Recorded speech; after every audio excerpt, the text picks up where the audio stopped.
A North Idaho man spent the weekend in jail on charges he killed his dog by keeping it locked up in his car with no water or ventilation. This happened on Friday when Charles Eschenbacher decided to take in a movie at the Spokane Valley Mall.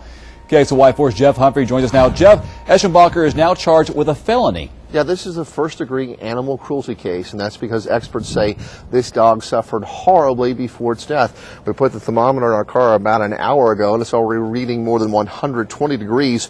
Crossfire was in his master's car at least twice that long. When the vets took the dog's temperature, his blood and, more significantly, his brain was simmering at 111 degrees.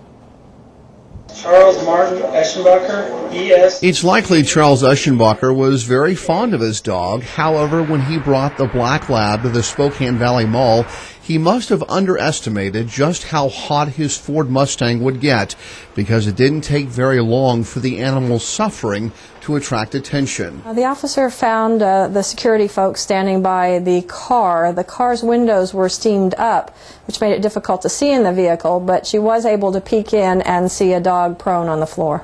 The animal control officer knew the summer sun on the Mustang's black roof had made the car so hot the dog was suffering from heat exhaustion. Scraps has the authority to enter a vehicle to effect a rescue, but the windows wouldn't break. Her next thought was couldn't get the window to break, so she would cut a hole in the roof to reach through and unlock the door because she was feeling a sense of urgency to get in the car. Once outside the car, the dog was rushed to the nearest vet where doctors took the lab's body temperature and found it 111 degrees. The animal died several hours later, and Eschenbacher was arrested on charges of animal cruelty and confining an animal in an unsafe manner. Unless you're going to be with the pet at all times, leave the pet at home. I sometimes call it the love it to death syndrome because people want their pet with them, but they just don't understand the danger.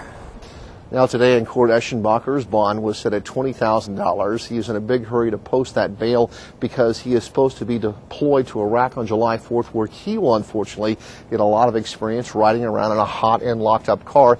In the meantime, if you see an animal locked inside, there are a couple of warning signs you can look for to assess the situation. You of course already knew about the panting, but the tongue, if it's dark red or purple, that's another sign of heat exhaustion. Also, any vomit. If the animal throws up, that means it's in trouble, and so if that happens, you see any of that stuff, get a hold of your local animal control agency. Reporting live in Spokane, Jeff Humphrey, KXLY4.